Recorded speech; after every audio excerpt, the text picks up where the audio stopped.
Assalamualaikum dan salam sejahtera. Nama saya Nurfaiti Hasanah binti Arman. Hari ini, kumpulan saya akan berkongsi dan menceritakan berkenaan dengan falsafah pengurusan manusia yang bertopikkan lambakan warga asing di Malaysia pada masa kini. Semakin hari, lambakan kemasukan warga asing ataupun pekerja asing ke negara kita semakin meningkat bagaikan cendawan yang tumbuh selepas hujan. Apakah yang dimaksudkan dengan warga asing? Menurut Kamus Dewan Bahasa, warga asing bermaksud tenaga kerja yang datang dari negara lain seperti negara Indonesia, Bangladesh, Filipina dan sebagainya. Walaupun kemasukan lambakan warga asing ke negara kita dapat membantu dalam membangunkan ekonomi negara, namun kesan negatif lebih tinggi apabila warga asing ini masuk ke negara kita secara tidak terkawal. Oleh hal yang demikian, langkah-langkah pengawalan harus dilakukan secara berkesan kerana perkara ini melibatkan dan memberi kesan kepada diplomatik negara. Saya petik satu sumber daripada Berita Harian yang dikarang pada 1 Jun 2020 iaitu jumlah kes harian COVID-19 di negara Malaysia semakin meningkat berikutan bertambahan kes lambakan warga asing sehingga melangkaui unjuran Institut Kesihatan Negara dan Kementerian Kesihatan Malaysia. Nama saya Muhammad Ashraf bin Abdul Wahid. Okey, pada hari ini saya akan menerangkan beberapa kebaikan tentang kemasukan pendatang asing di Malaysia. Okey, yang pertama, mempercepatkan pembangunan negara. Yang kedua, pertukaran teknologi antara dua negara. Okey, apakah yang dimaksudkan dengan mempercepatkan proses pembangunan negara? Okey, Malaysia merupakan sebuah negara yang pesat membangun dengan pertumbuhan ekonomi yang mantap. Malaysia sentiasa melakukan perubahan menyeluruh khususnya dalam pembangunan infrastruktur dan prasarana yang sistematik. Oleh itu, semua ini perlu dibangun dalam masa yang singkat. Selaras dengan perkembangan negara, dalam usaha untuk mencapai misi tersebut, keperluan tenaga buruh diperlukan kerana memainkan peranan dalam mempercepatkan arus pertumbuhan negara. Sungguh pun begitu, Malaysia mengalami kekurangan tenaga buruh tempatan untuk memajukan pembangunan tersebut dan secara tidak langsung menyebabkan Malaysia memerlukan tenaga buruh dari luar seperti India, Myanmar, Vietnam dan Iraq. Dengan adanya pendatang asing bekerja sebagai tenaga buruh, maka proses pembangunan negara akan berlangsung dengan cepat. Okey, 2. Pertukaran teknologi. Kedatangan pekerja asing, contohnya tenaga buruh mahir ke Malaysia, membolehkan negara mempelajari dan memperoleh teknologi baru melalui program usahawan yang dilakukan oleh pihak kerajaan atau organisasi tertentu. Nama saya Nursyanina binti Camat. Saya akan menyambung pembentangan ini tentang keburukan kemasukan pendatang asing. Pertama sekali, ia menyebabkan wujudnya persaingan peluang pekerjaan untuk rakyat. Hal ini kerana adanya sesetengah majikan yang ingin mengeluarkan kos yang rendah untuk pekerjanya. Maka dengan itu, mereka mengambil pekerja daripada luar negara, iaitu pendatang asing, dan tidak memberikan apa-apa faedah serta mengeluarkan kos yang rendah. Maka dengan itu, mereka menerima sahaja apapun gaji yang mereka diberikan. Walaupun tidak semua rakyat berminat dalam sektor seperti sektor pembinaan atau perdagangan, tetapi ada juga rakyat yang memerlukan pekerjaan untuk meneruskan kelangsungan hidup mereka.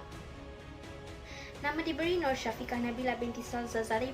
Hari ini saya tertarik untuk berkongsi serba sedikit tentang implikasi lambakan warga asing terhadap negara dan juga masyarakat di Malaysia.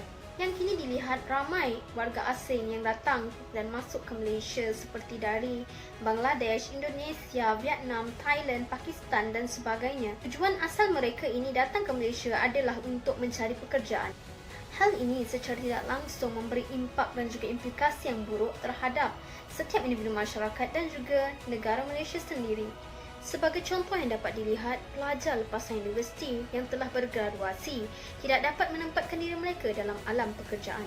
Hal ini adalah kerana majikan lebih memilih warga asing berbanding warga tempatan untuk menjadi sebahagian daripada pekerja mereka. Seterusnya adalah cabaran lembaga warga asing terhadap negara dan masyarakat. Terdapat pelbagai cabaran yang negara perlu hadapi kesan daripada lembaga warga asing ini. Antaranya ialah hubungan diplomatik antara negara Malaysia dengan negara asal warga asing tersebut menjadi tegang semasa mengembalikan penghantaran pulang mereka ke negara asal mereka. Seterusnya ialah imbangan pembayaran negara juga akan terjejas kerana warga asing yang bekerja di negara ini khususnya tidak berdaftar, tidak membayar cukai pendapatan. Mereka dapat menghantar sepenuhnya pendapatan mereka ke negara asal mereka. Selain itu, cabaran bagi pihak berkuasa tempatan seperti polis pula adalah perlu menangani kes-kes jenayah. Ramai warga asing turut menjalankan kegiatan jenayah seperti pelacuran, perampakan, perjudian, ketegangan dan pergaduhan juga berlaku dalam kalangan mereka di samping konflik dengan penduduk tempatan. Saya Muhammad Daniel bin Taufik. Hari ini saya akan menceritakan sikit tentang isu kita yang berkaitan dengan lambakan warga asing di negara ini, iaitu cabaran terhadap masyarakat.